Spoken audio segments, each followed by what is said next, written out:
Welcome to Monkey Chatter. Monkey Chatter is a podcast by three great friends who have different perspectives on all things wellness. So let's jump right into today's topic. Welcome to Monkey Chatter. This is Lara, and as usual, I'm here with Amy and Michelle. And today we are interviewing our very own Amy. And this is part 2 of a 3-part series where we are interviewing each other and giving you guys a little more insight into who each of us is. So we're going to start with focusing on Amy today. And Amy, what do we say about Amy? What do you say to my face versus What do we say people? to my face? And I've known Amy for quite a while now. I think since 2011, maybe 2012. Wow. Has it? Yeah. Yeah. So we worked together for a little while, and then kept in touch, obviously, afterwards with Michelle. We've traveled together. We've done presentations together. Amy is a certified fitness and nutrition coach. She's also a running coach. She is also an avid trail runner herself, has run marathons and other things. And she's a dog lover, a rescue dog lover, also rescuing dogs. I'll let you do this, Aim, but we got to do a shout out to your husband Tony's organization, Archie Blankets Across America. So we'll do that as well. Yeah. And she's the owner of Bit by Bit Nutrition. So I'd say, and the founder of a community workout group through her church. What am I the founder of? You're a founder, and she's the founder of this awesome little ladies workout group at her church, or a local church, called Faithfully Fit. Welcome to the show, Amy. Thanks. This is so freaking awkward. I'm not even gonna lie. Really awkward. And I'm afraid what you guys have in store. We do have some questions for our guest of the day. Do you want to take it away, Michelle, with a couple questions to get Amy rolling? Sure, I'll start with a really easy one because Amy and I have talked about this in the past, but since I am a really resistant fitness and nutrition client, I would classify myself as probably I would just say I'm a difficult client. I mean, I guess there's no other way to put it. So it's sort of a two-part question. How would you encourage somebody who is so resistant, right? Like they're there, they show up, but they show up, with their feet dragging. And part two, is there a point where you would just end the coaching relationship? Does it get just too frustrating and you're like, you gotta go? So have fun. Wow. That is a loaded question. It's so funny. I'm more nervous about what you guys might ask than if some stranger was on here doing a for real interview. Okay. So first part, resistant.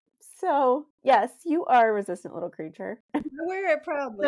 I'm honest. But so are a lot of people. You're not, you certainly are not alone in that by any stretch. I think you just are more vocal about your resistance maybe than some people are, and because we obviously know each other really well, you're even more vocal about it maybe.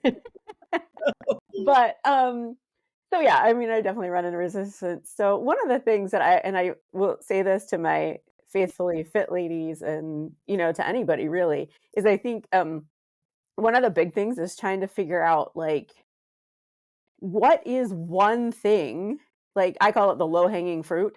So is there one little thing that we can do? And Michelle, I know you've told this story before, but about the day that I said, can you just at least drink your water? It can be something, because a lot of times if you can find just one thing, then we can build up momentum.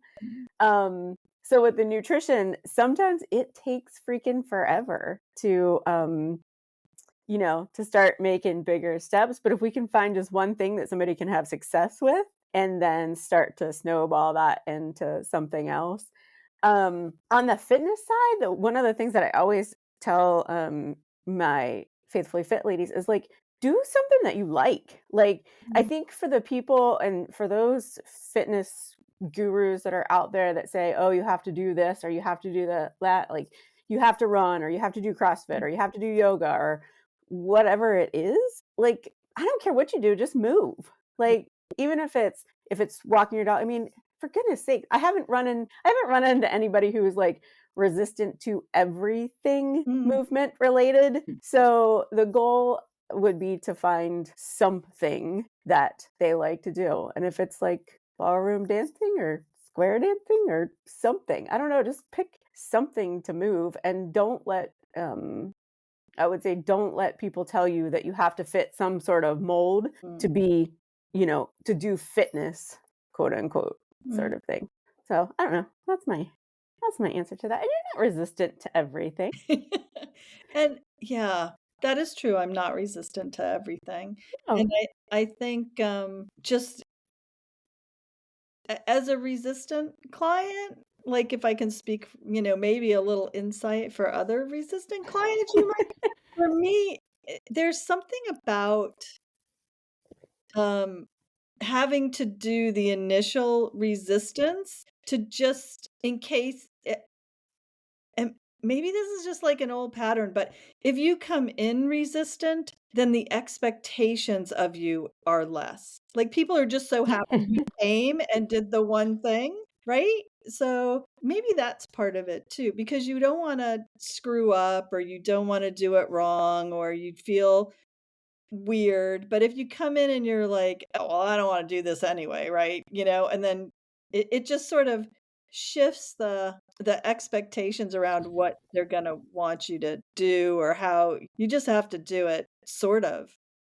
Yeah. And people are like, "Yay, she, tried." And then for me, it's sort of gradually over time as then you feel a little more comfortable and you're like doing the thing and then sort of the resistance goes away eventually around that one thing. I'm still resistant around the other, like, let's do more weight. Oh, let's not. Like, clearly, let me just, Yeah. but yeah. And the level of resistance, and I can like, I like to work out. I like, truly on most days I really do. But the level, like even I have resistance, and the resistance is not the same every day. Like, so it's like I think it's normal. We were just at a meeting the other week where they talked about, the human brain is wired to conserve calories and basically survive. So, we're kind of wired that way, left to our own devices. No, I can't do that. I will waste away to nothing. Yeah. But like, and again, I think finding a community is super helpful. But it has to be the right community. Certainly I've been in some situations where it's not the right community and it doesn't make it fun. So it just makes it more resistant, but yeah. Yeah. And then the account, well, that's a whole other conversation, but Yeah. okay, Yeah. Sarah, your turn. That was fun. Well, I don't think you answered the other question. Oh, What yeah. other Part question? 2. Oh, would you fire somebody? Sarah. Funny. Yes. Yes, and I have. Say more. Yeah. How'd that go? Wow. Like, what happens? Yeah. So, and I think it's really only happened once. But yeah, this is several years ago. I had a guy who, came to me for nutrition coaching, severely overweight, had a lot of health issues. I think what ultimately brought him to me was the fact that he had gone to the doctor and, get all the bad news. Yeah. So he got all of that, and in his head, I think he knew he knew that he needed to do it, but he was not there to he was not ready to do it. Like he knew it, but he didn't really know it. He wasn't really ready for the change. And we worked together for a couple of months, and like he would miss his check-in, because typically depending on how it's set up, I have a couple of different packages or whatever, but typically there's like weekly check-ins, or some of them are even daily check-ins, or every other week check-ins or whatever. And like I would text him, I would make a comment on whatever something that he ate, if he didn't put stuff in MyFitnessPal or didn't send me a picture. Like, again, depending on the client, I'll have people track food differently depending on what works for them. But anyway, it was very obvious that he was not truly in it. And so at the end of the 3 months, because typically I'll do like 3 months at a time, I was like, look, I just don't think you're wasting your money. Like, I'm just gonna be flat out, like, because you don't respond. You miss your live in-person check-ins, or if we would do a Zoom call or something, like if he was traveling or something. And I'm like, I just, so unless something's gonna change, I don't think it's worth your money. And obviously I didn't say it to him like this, or my time, because you just aren't responding.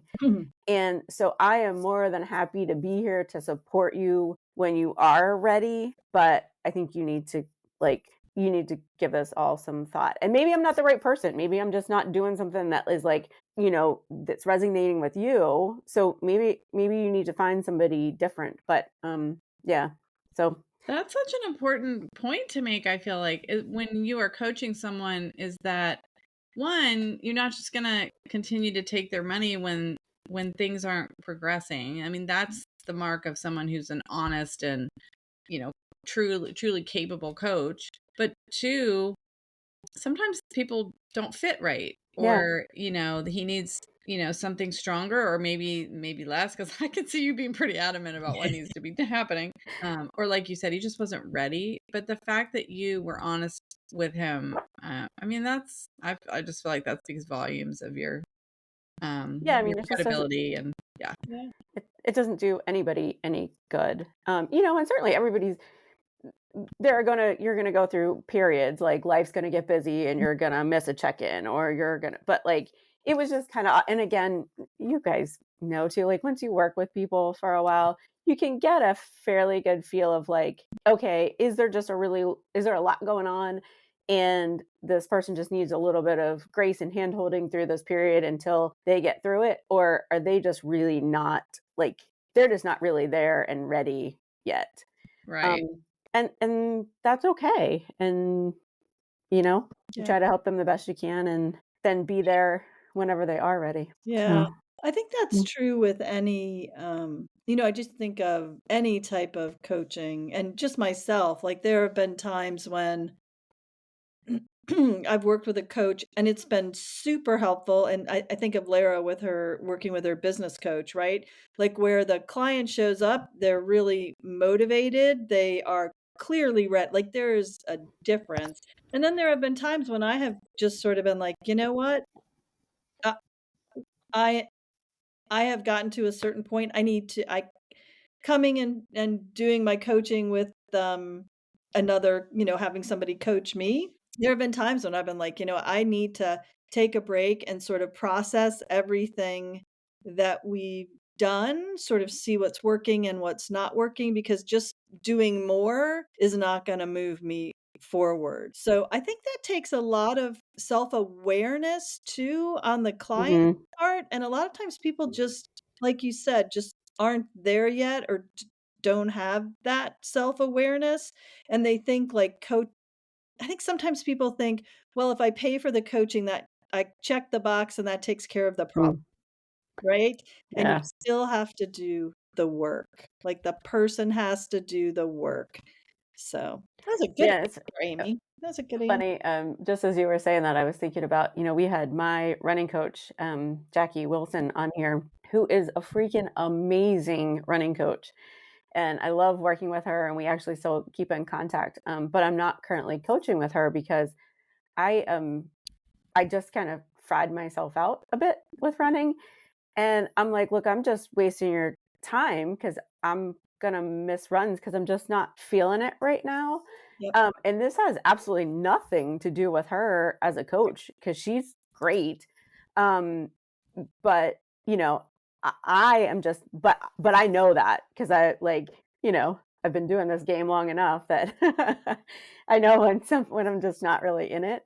And again, that's okay. It's kind of the season of where I am right now, and I think it's starting to come back now a little bit. But But yeah, I mean, it has zero to do with her as a coach. Right. You know, that's all on me. It does take self-awareness, though. I love that. That's a good way Mhm. to. That's a good way to put it. Is that it's sometimes it's not about anything but the fact that how self-aware you are in any given moment, and it might depend on a lot of outside factors. So, Mhm. Yeah. Yeah, for sure. Shoot, well, guys, and your questions. I guess I can go with a question. I was thinking just because ever since I've known you, like I didn't meet you and think, "Oh, she's the fitness guru." That's not my initial impression. That was not Amy when I first met Amy. It was what I did notice right off the bat was that Amy's a leader. And Amy was always had this leadership personality without being aggressive in any way. She just was a very natural leader. So I always appreciated working with you on that level because I was a person who, like, was relatively new to the company, and I really loved the organization and the way that you took care to make sure everything was set up for us. And like whenever we would work together and go out on calls together, it just was so easy. And we worked really well together, but I noticed that there was definitely this leadership quality, and I was kind of wondering, like, that seems like a natural thing with you, like, and now that you are stepping into the role more and you are a fitness guru for real now, and you're a coach and you lead this Love wonderful group of ladies, like, where did that come from? Like, where do you think you got that sort of leadership gene Mm. or whatever it is? Well, first of all, I think that's hilarious because I definitely do not think of myself that way. You So, are, you're like a role model leader. that's really freaking funny. I Now I want to know what else you guys think about me because this has been kind of enlightening, actually. That's a really good question. I mean, do you think it's natural or do you think it's learned? I don't know. That's a good question. I think, like, some of it, I don't know. Thinking back now, like on my past and like whatever. I think some of like so I was in and this might sound really strange, but I think this is probably part of it. Hmm. I was in 4-H and FFA growing up. And so through Oh. that, like, you had officer positions and all of that. So I don't know if maybe that has something to do with it. Cause like I was, in my horse club and my pig club. Fun fact to know and Pig? tell about Amy. Wait, So I didn't I know about the pigs. You have to talk about the pigs. so, yeah, so I showed hogs in 4-H from the time I was 8 to 18 because that was the age limit, and then in FFA until I was 21 because again you age out. But yeah, fun fact to know and tell is I actually paid for a very large portion of my college from showing hogs and then selling them each year after the show and stuff. Oh Yeah. my gosh, I never knew that. Little known Yeah. fact. There Yeah, will be a and quiz. really funny. Oh my gosh, if I could find these pictures. Um, my very first year showing, I really, really did not want to sell my hogs because, of course, Oh. they were like pets, and what happens to hogs when they leave a livestock show and sale. And so I was 8, and I cried and cried and cried, and so my family like got together and bought my hogs back, and we brought them back home. And that winter, oh my gosh, this is way more than you guys need, but that winter, so where the barn was and stuff at my parents' house, there was a pear tree that was up closer to the house. So when I would let the hogs out to walk them, because you have to exercise them to build muscle and stuff, yeah, Wild. like during the summer, they would run to the pear tree because they would want to eat the pears. And so in the wintertime, they would do the same thing, but of course the pears weren't there. And me being the little industrious child that I am, I made up this. Oh my gosh, this is such a blast from the past. I made this like little harness out of baling twine, and I would open the door on their pen, and I would like throw the harness over them, and I had a sled hooked up to it, and they would like tow me up to the pear tree. Okay, Building I some am having the muscle. funniest visual right now of Amy riding a sled a behind a team big of pig. hogs. Yeah, it was just one at a time. I wasn't industrious enough, I guess, to make a team harness. But yeah. Oh my gosh, that's so funny. I totally forgot about that. For But those yeah. of you who are not farm girls, baling twine is like string, basically, that goes around a bale of hay, and it's not super thick, but it's really strong. So Yeah. the fact that you decided you could just create this harness is cracking me up. My mom's always said she wished she would have called a news station because it was Oh my like gosh, hysterical. entertaining. Oh my gosh, I totally forgot about that. But anyway, so wow, that was a diversion from the Not questions. really. I think that really lends itself to the answer to Larry's question. I think I feel like you. I mean, if you're doing that at 8, yeah, at 8 years old, you were coming up with solutions to your everyday problems. Or being really lazy and didn't want to walk to the house. So. But still, solution to the problem, right? Yeah. Well, that's kind of the definition of a leader right there, isn't Yes. it? Someone who comes up with solutions to problems and shows Takes other people the action, way. right? Yeah. But there's your little That's the fun best fact for story. the day. I'm still like, But, I just wish I had a photo of that. I know there are photos somewhere. And I definitely look like a boy in the photos because my hair was, I was such a boy, like growing up. Oh my gosh. That's why I wear a hat all the time. I'm still a boy. I just let my hair grow longer. But no, I do think I don't know, that probably has something to do with it, just because, I was always kind of a, once I had been in the clubs for a couple of years, like some sort of leadership position or something. Well, and then shout out to the FFA and 4-H for creating, that's part of the goal, I think, of those programs, are to create young leaders, future leaders, and farmers. Yeah. I love that. Yeah. Okay, well, I have one more question for you, and then maybe Michelle can come back. But I guess this kind of goes hand in hand, so I guess I'll just go with my second question. But I mean, like I said, when I met you, you weren't like all that into fitness, but I could tell you were driven and you were a leader. But then over the years, I've noticed how your fitness acumen has like really grown, and you've really honed in on some different things, but you also like tackle new things all the time. All the time. All the time. Oh my gosh. It's not like, okay, I ran a marathon, now I'm done, it's good. Then it was like, oh, I'm gonna do trail running, and I'm like, well, that sounds really hard. And then it was like, now I'm gonna do some running with dogs and training the dogs and do it. And I just was like, what drives you? What drives Amy to like continuously like expand your skill set?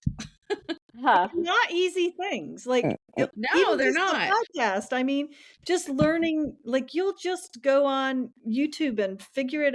I'm amazed too, Lara. Like, that blows me away about Amy all the time. You guys are so funny. But the really funny part is, obviously this was not planned, but I actually have my North American Canicross sweatshirt on right now. Yeah, okay. I didn't know the name of that fancy name for running with your dog, but apparently it's called Canicross. Canicross, like canine cross country, basically. Yeah. Okay. Do they have an organization that we can put in the show notes? Like, yeah, there might be listeners going, I want to do that. Yeah, it's North American Canicross. I am not really. I'm just a member, and Archie is registered. Now you're their new spokeswoman. Then I know. Like, I really have nothing to do with them. I am like such a rookie at any of that stuff. So this is not a not a sponsorship opportunity or anything like that. But it is really cool. It could be. Yeah. As I like go off down, no pun intended, down all kinds of trails right now. I don't know. I guess probably I get bored pretty easily. And then I always, I guess, feel like it's so funny. I have a really good friend of mine that I've been working with on her running, and she's about to run her first half marathon here in a couple of weeks. And at one point in time, she hated running and thought she like I hate running. This is dumb. And like 3 miles was really far for her, so like a 5K was really far. And now like she like her. Yeah, it is far. And now like yesterday she ran 11 miles, and I was like, do you remember whenever like after a CrossFit competition on Saturday? So like, yeah, girl is killing her runs. Mm. It's just funny because I still remember being the girl who thought 3 miles was really far. But then like you do it and then you're like, well, if I can do that, then what can I do? And then like you get to a half marathon. I still remember when I crossed the finish line in my first half, I was like, I'm never doing one of those again. And then like I was like, well, but if I did that, like, can I do a full marathon? And then when I did that, I was like, oh, yeah, I'm never doing that again. And then it just continues to go and go and go. So I think the different activities, so like the Candy Crush, the CrossFit, the High Rocks, the running, the whatever, is just because Michelle calls me, what do you call me? A not a bumblebee, hummingbird. Well, hummingbird, yeah. Yeah. So like I want to like do all these things, but I'm like I'm never focused enough to get like really good at one thing, but I just want to like do a bunch of little things. This was a couple years ago. One of my CrossFit coaches, actually, I just saw him on Saturday. He said to me, like in the CrossFit world, there's all kinds of different movements, and there's like, you know, strength movements, and there's gymnastics movements, and endurance, and just all this different stuff. And he's like, you know, Amy, you're like good at everything, but you're just not great at anything. Sure, how I like, you know, I'm not, but I think because I like to do lots of different things, like I'm not the type of person that's going to be focused on one thing and just get really, really good at it. But I'm going to like be like medium at a whole bunch of different things. So it's like you climb the mountain, but then you're always like, I'm going to climb the next mountain and the next one and the next one. Yeah. So, I mean, I feel like you're like upping your game every time you do something different. Yeah. I don't know. And then sometimes I don't know. Oh yeah. And I got into biking. I don't just all kinds of. Yeah. Do you think it's a challenge? Like you like to challenge yourself maybe? Like that's part of it is you just like the challenge of those things to say like, I did that. I could do it. Yeah. Yeah. Yeah. And just like, I don't know, it's just kind of fun to see what you can do. And then like you kind of meet like a different group of, talk about like community. So like you meet a different group of people in kind of each of those, and some of them cross over, but some of them, you know, don't. So like, you know, each little community kind of brings its own thing too. So I don't know. Yeah, very cool. And I don't know if you guys can hear my dogs, but they are losing their ever-loving minds. I keep trying to like. It's very faint. It's not loud at all. But my dog was in the way back here, so I had to like mute myself and fix her. Now I have a cat meowing. So all the animals, yes, we do. For all animal lovers here. We do love our animals. Hopefully, our podcast listeners like animals too, because they tend to make noise and appearances. Yes, that's true. So hopefully most of you are okay with that. I was Shadow just said, yeah. Meow. Good with that. So just to back up really quick and then I'll let Michelle go again.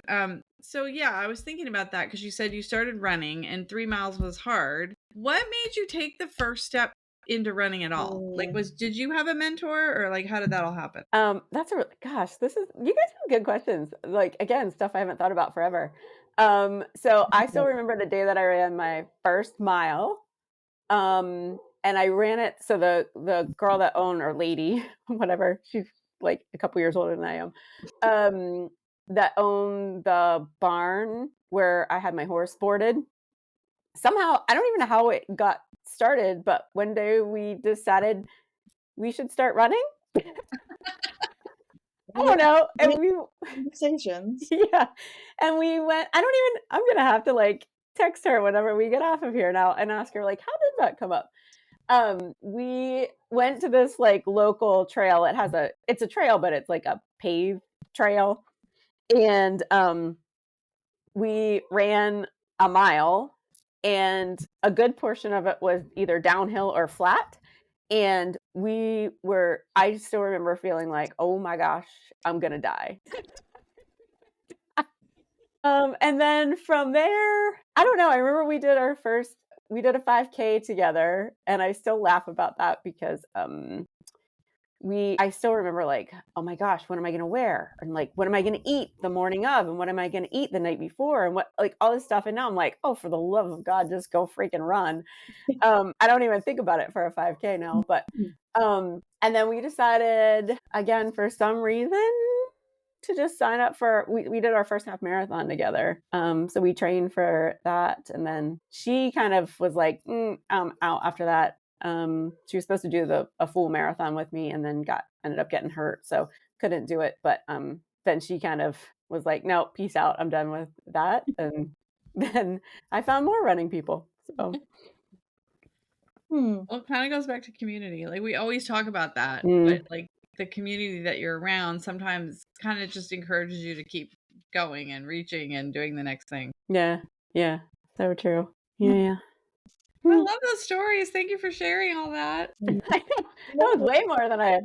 I loved it. All right, I'm going to turn it over to Michelle. Plus, there's a cat. I feel a cat coming in. I'm going to mute myself. There's a cat coming in. I just want to, that hummingbird thing. So that was from a talk that Elizabeth Gilbert, the woman who wrote Big Magic and Eat, Pray, Love and all of that. I had listened to her give a talk, and she talked about how some people are jackhammers, right? They pick a topic and they just drill down, and that's what they do, and that's who they are and all of that. And she had given a talk, and somehow that offended somebody in the audience when she was talking about, drilling down on a topic, and that person was like, God, that's not me. That's, am I a failure because I can't focus on one thing? And so she came, and I don't remember all the details, but somehow she replied back that, wow, like I didn't really think that through. And no, I think there are folks who are, that's such a pretty take. The cat makes an appearance. Voila, who are hummingbirds, and they go from, topic to topic, thing to thing. And the really cool thing about hummingbirds is that they are the ones that cross-pollinate the different groups. So don't you love that? Like groups that wouldn't normally interact with other groups, or there wouldn't be a connection, that hummingbird person becomes the connection. That's I so just always Amy. thought that was so. I'm a pollinator. You are. And think about it, right? Because you're like, you think about all the different groups you're involved in, and not every, you're not going to connect every person with every person, but it's also ideas too, right? Like you pick up ideas when you do one thing that you bring to the next thing and the next thing. And I don't know. But anyway, I love, that is you. That really, so it kind of, So funny. so it lends itself to my question. So, there are plenty of people that get into fitness and nutrition and do all the things and run the races, but not everybody chooses to bring that to other people in the way that you are. And so I'm just curious, what is it about fitness and nutrition that makes you want to share it with other people? Because I'm sorry, my dogs are being very distracting right now. It's okay. I think I think we may be getting a delivery or something. So, because I just want, like, I feel like I just want everybody to be healthy. Like, Why? why would you not want to at least try? I mean, so don't get me wrong. Like, certainly I know that there are plenty of things that, you can't control and, all of that. But I guess why would you not at least try? Yeah. So, and I think some of that, and I've talked about it a little bit on here. So I think I've talked about it on here. If not, I know we definitely have all talked about it.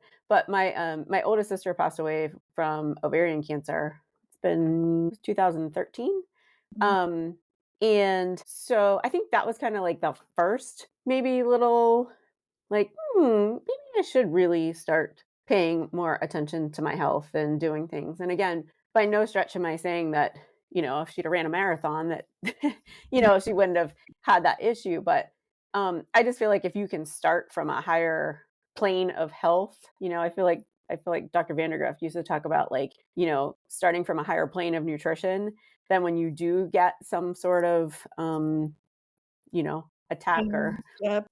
some sort of challenge, Yep. Yeah. anything like that, you're just in a much better place to face Yeah, that. your body just has more ability to fight. Yeah, yeah. So, yeah, I think that was the like kind of the start of it. And then you guys both know, but my mom had MS and spent, my gosh, 20 years in a wheelchair.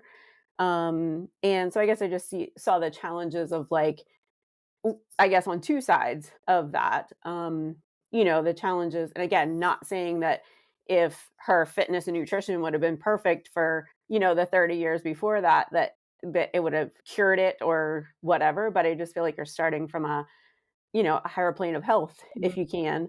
So I saw it from that standpoint of, her health.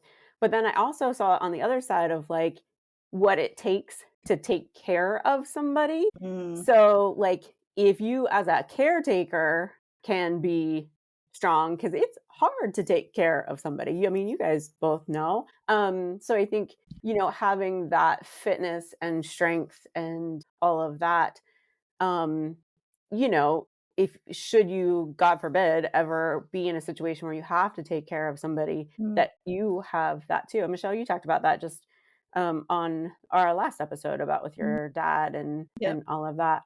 So yeah, I think that's part of it. So I think just, seeing all of that for years, just made me realize how truly important your health is. So it's made me all that more passionate about, like, no, you guys need to be healthy. You need to lift heavy things. As heavy as, like, what is heavy is different for different people. But, like, you need to lift heavy things. You need to put things down. You need to, like, get your heart rate up a bit, and you need to not eat bonbons and McDonald's every day. Like, it doesn't have to be perfect. And we've talked about that on here. Like, God knows I am far from perfect in eating or fitness or anything, but, at least try. And yeah, I just think it's really important that people take care of themselves. And because it just puts you in a better place when the challenges do come. And that's when it just made me think of some of the stuff with ultra running, which is probably not really the healthiest thing for you, but one of the things that we talk about in ultra running and stuff is, like, pick your hard Mm. and, like, do things that are hard or do things that you're resistant to do, Michelle. Yeah. Because sometimes you don't get to choose what that hard is.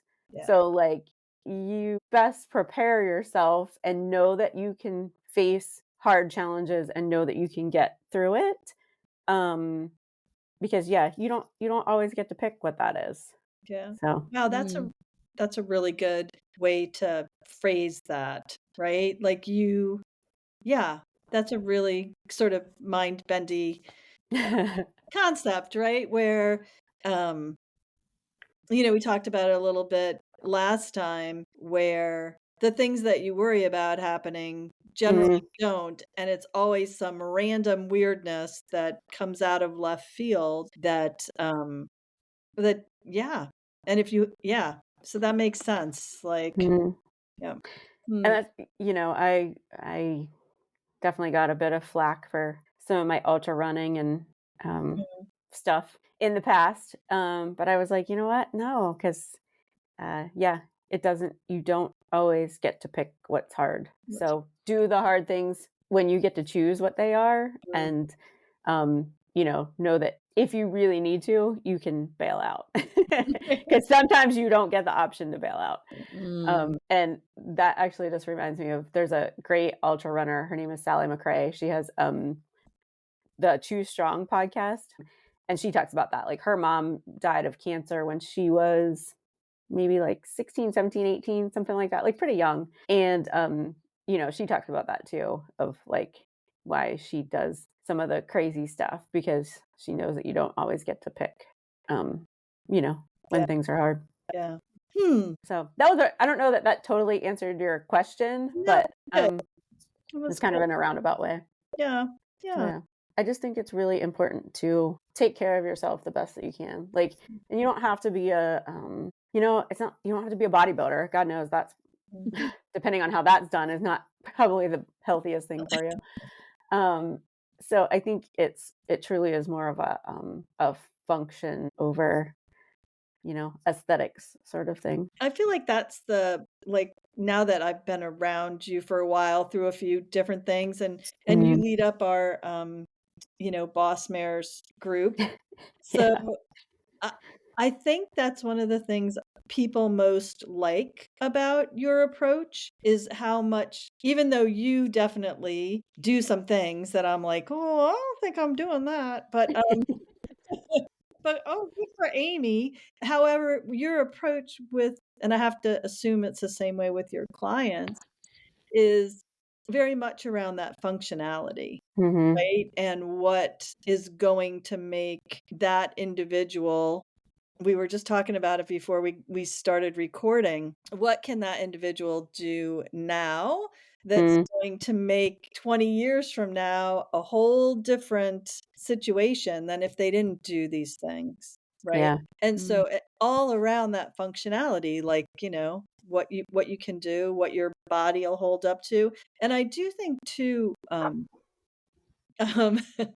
is is that you? Is that you, Amy? Is that your It's dog? not me, but it's my four-legged children. Um, I do think too, and maybe we'll do another podcast around this, because I know we're getting close to time, but, um, it's not just about the hard things for your body, but truly that mindset, right? Of, this is hard and I can do it or I can even if you don't complete the whole thing, like the attempt to do the thing, right? I think that's such a big deal, like, to try and fail and try again, like, have that be normalized, Hmm. that just because it didn't work out doesn't mean you walk away. It just, you try the thing again or try it a different way, or, whatever. Anyway, that the whole lot of, like, really interesting things to dig into there, but I think Yeah. you specifically are really, really good at working with people in a way that it's around functionality and what will work for them longer than the one session they're doing with you that day. Yeah. Yeah. And that definitely has shifted for me, I think, as I've gotten older too. Um, you know, uh, like doing the practical stuff, one of the CrossFit coaches that I follow, um, talks about like the way to stay out of a nursing home. Like you don't go to a nursing home. I shouldn't say make this as a general statement, but Right, yeah. it's not like you hit a certain, you go because you can't get yourself off the toilet or you can't get yourself out of bed Yeah, or something like that. Like it may not be like this big dramatic thing. It's whenever you can't take care of yourself anymore. yeah. um so yeah, I think and that's why, and we've talked about it on here several times, like it's never too late. Mhm. And there are some really cool things out there, like, some folks who are on Instagram and stuff that do some, just older people that are really super inspirational. And it's so funny that we were kind of talking about this because I just did a CrossFit competition this past Saturday, and we did a masters team. So masters is 45 and up. You have to be 45 and up. And so our team did really well. But the lady that I did my very first CrossFit comp with ever, she was my partner. It was just pairs then. She was there with two other ladies. So this time it was teams of three. And I actually texted her today to ask her how old each of the people were on her team. So there's two of them that are 67 and one of them is 69. And they are still doing like CrossFit competition. Wow, And she was great. like, I know I'll never keep up with you guys or whatever. And I was like, dude, you are freaking amazing. And like, it's just so cool. It was very cool. There were actually 10 teams in our division. So there's like 30 people who are, 45 and up doing it. We were just talking about this the other week when we were together about the Golden Girls. Oh, Wasn't yeah. that you guys? Yes, Yes. When like, who was it? Blanche was like 46 or something on the gold. Yeah, the Golden Girls show, when it was on, their characters' ages were like generally in the 50s. Yeah. And like, there was one in the 40s. And I Yeah, I think mean, it was they made Blanche, them wasn't out to be like these little old Ages, ladies. right? And that was what, That's- 80s? Was that the 80s or the 90s? Early Yeah. 90s? I mean, I just think that's not that long ago. It And look isn't. how far things have come with aging in general. Yeah. Yeah. And I think that's because I think I remember it was Blanche. I think we talked about was like 46, which is how old I am now. So And she was like, actually was she the was young like one? old. Yeah. Yeah. And so and they made her older, like her actual age was like 46, but she was older. Was she in her 50s or something? Like her Yeah. character on the show. Okay. So Yeah. they were all like supposed to be in their 50s. Yeah. But I mean, the Like, way, I mean, just the way they Yeah. looked and Right? for the most part, the way they lived, I just looking back, I just think, boy, we have made a lot of progress as far as what expectations are for aging. Yeah. So that's Yeah. a great thing. Yeah. And I think it depends though on who you're around. Oh yeah. Well, Back to yeah, we've talked community, many right? times about Oh that. my Yeah. gosh. Yeah. Because Difference. Yeah. not You need you need a cross pollinator in your group, like Amy. Yeah. You need people to Because some people like, think when Bring you to down. so, you're 40, like life Yeah. is just Yeah. over and like you should just, not bother to try to be fit or Yeah. anything, There's no hope. Yeah, or like, oh, I No can't. from here. run. Yeah. Yep. Yeah. So I don't know. Well, that like all over the place. Not only am I'm a pollinator, I'm a squirrel too. But, Something. yeah. Look, a shiny object. Mhm. I love I that love it. though. We've got all over the place, and we got our questions answered, I think. Yep. I think we're good. I'm sure Michelle still has way more, but I think can we should. always I think I can yeah. always no, I think Always. we are. I think we are at time. I don't think anybody wants to listen to this for that long. Well, we are gonna include notes in the show notes. We're gonna have a link to Amy's information, how you can get in touch with her website, social media. And yeah, we'll throw a few other things in there that Amy recommends as far as like resources. If you're interested in health and nutrition or just like how to get started with that first step, that one Yeah. thing. thing. Yeah. Drink your Yeah, water. just pick one thing. Yeah. Drink your water. Drink That was your a rough water. day. Thank you, Amy. I'll be forever grateful. That was a really rough patch. Oh my God. I love that. Like you just make it, you're adaptable. You just make it Yes. easy for people to do what they're supposed to do. Just drink your water. Yep. Yeah. Because I think, and this is what it makes me, well, this could be a whole other soapbox of things and topic of conversation, but all the influencers that are online or like all this stuff, they kind of make it like you have to do this. I'm like, no, you don't. you don't really. Like you need to start where, the one of the things we talk about in precision nutrition, which is where I did my nutrition coaching through, is like meeting people where they are. So like you just gotta meet people where they are and figure it out and go from there, because and your journey doesn't have to look like the next person. Just do something to try to take care of your health. Bit by bit. Yeah. Bit by bit. That's a really great spot, I think, to wrap it up. Yeah, I think it is. I think so. You guys are good interviewers. Aw. Well, Well, you were a thanks. good interviewee. Thanks for being our guest. And That was fun. Thanks for Did I have a choice? No, you did No. not. So there is you that. did not. Yeah. And That's we'll I guess we should do our chant, and then we look forward to hearing any feedback. If anybody wants more information or anything, or has topics in mind for the future, let us know what you'd like us to talk about. And next time we get to interview Lara. Oh boy. Ooh, that'll be Save the best for last. I'm scared. We'll I don't think so. Don't be scared. Don't be scared. be nice. Be nice. Aw. All right, we gonna go for it? All right, who's counting us Ready? down? Okay, I'll count down. Okay.